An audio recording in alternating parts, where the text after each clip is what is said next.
কাঁদছো? কেন কাঁদছো? কোথায় যাচ্ছ তুমি?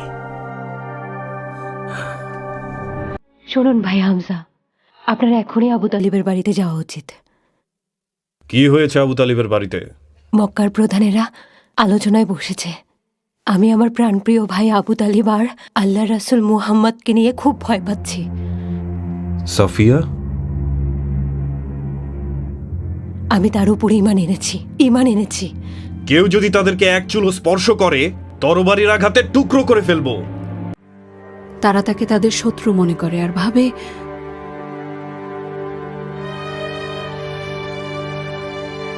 তার জন্য না জানি কুরাইশের নেতৃত্ব তারা হারিয়ে ফেলে।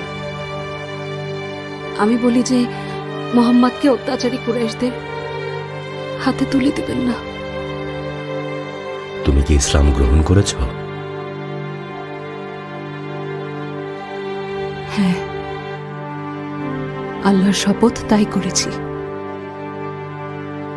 আল্লাহ সুবহানাহু ওয়া তাআলা আমার হৃদয় চক্ষু খুলে দিয়েছেন।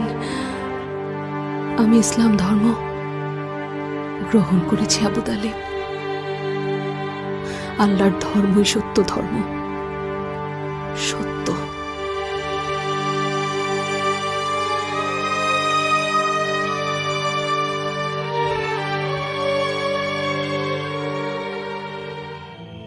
স্বাগতম সোহাইল ইবনে আমার।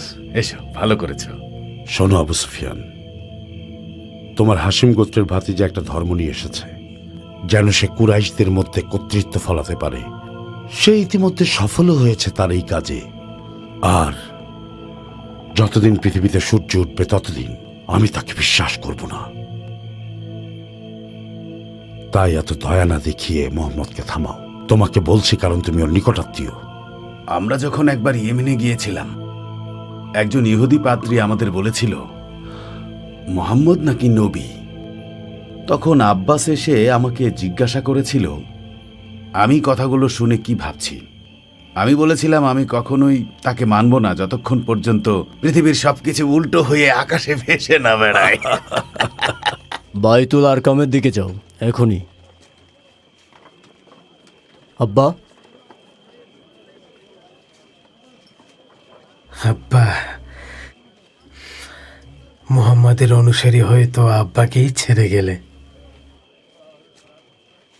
আব্বা, আপনি জ্ঞানী এবং বিজ্ঞ মানুষ। মুসলমানরা জানে আপনি কিসের ভিতর দিয়ে যাচ্ছেন, আর আল্লাহ রাসূল সম্পর্কে আপনি যা ধারণা করেছিলেন তাই হয়েছে। তাহলে কেন আপনি ঈমান আনছেন না? একমাত্র ঈমান আপনাকে জাহান্নামের আগুন থেকে পরিত্রাণ ও দুনিয়া ও আখিরাতে শান্তি দেবে। বাবা আমার, যে আয়াতগুলো শুনেছি সেগুলো শুনলে গোলাম থেকে শুরু করে সবাই ইসলাম ধর্ম গ্রহণ করবে, কিন্তু আমি ঈমান আনতে পারবো না। কারণ সবাই বলবে আমি পাগল হয়ে গেছি। আমি শুধু চাই কুরাইশের সবাই মুহাম্মদকে শান্তিতে থাকতে দিক। কুরাইশের গোত্রের মধ্যে কোনো রক্ত না ঝরুক। হাশিম গোত্র কখনই মুহাম্মদকে শত্রুদের হাতে তুলে দেবে না।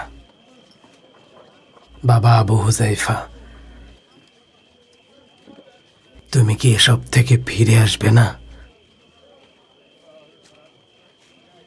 আমি আপনাকে আর আমার চাচা আর আমার ভাইদের অনেক ভালোবাসি, কিন্তু মহান আল্লাহ তাআলা বলেছেন মুহাম্মদ যাকে ভালোবাসেন তাকে পথ দেখাতে পারবেন না, কিন্তু আল্লাহ যাকে ইচ্ছা তাকে হেদায়েত দান করেন।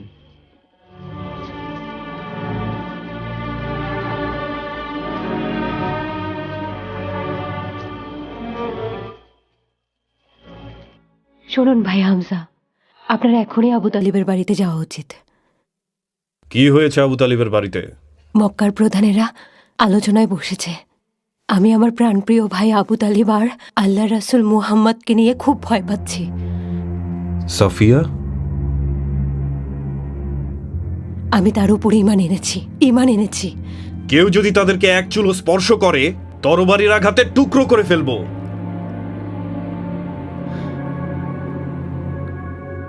উম্মে আইমান, রাসূলুল্লাহ সাল্লাল্লাহু আলাইহি ওয়াসাল্লাম সাল্লাল্লাহু আলাইহি ওয়াসাল্লাম। ওনার চাচা আবু তালিবের বাড়িতে যাচ্ছেন। কি বলছেন? কোনো সমস্যা হয়েছে? না না, কুরাইশের লোকেরা জমায়েত হয়েছে আবু তালিবের সাথে আল্লাহর রাসূলের সম্পর্কে কথা বলতে। আল্লাহর রাসূলকে রক্ষা করুন, মুশরিকদের হাত থেকে রক্ষা করুন।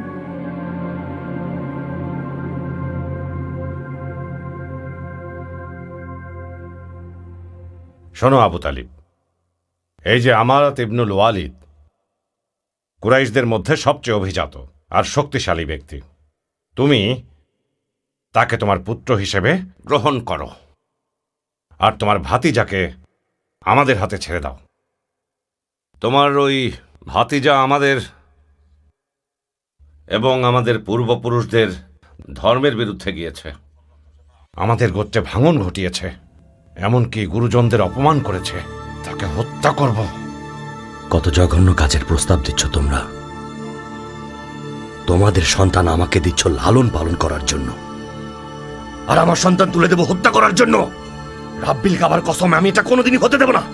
দেখুন, আপনার গোত্রের মানুষেরা চেষ্টা করছে আপনি যেন আমাদের কোনো সিদ্ধান্তে মনোক্ষুণ্ণ না হন। তারপরেও তো আপনি কোনো প্রস্তাবই মানতে চাইছেন না।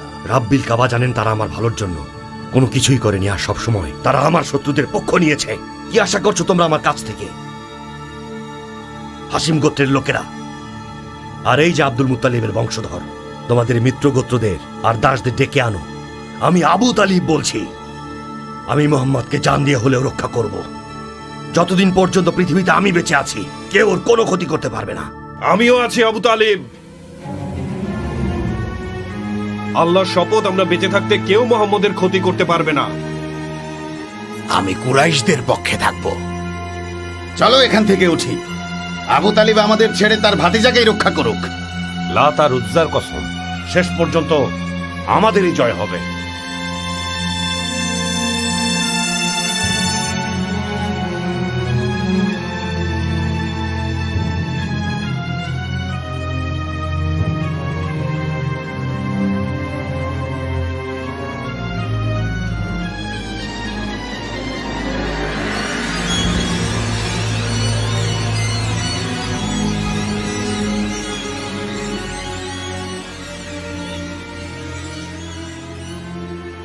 সকল বিজয় এবং গৌরব আমাদেরই প্রাপ্য।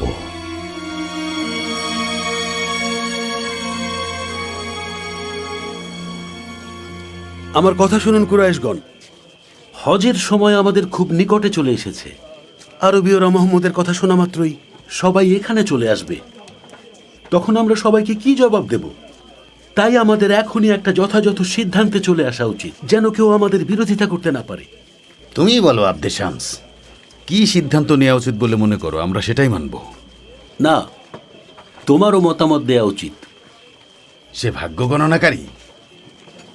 কাবার মালিকের শপথ, সে ভাগ্য গণনাকারী না। সবাই ভাগ্য গণনাকারীদের দেখেছি। কই, তাকে দেখে তো আমাদের কখনো এমনটা মনে হয়নি।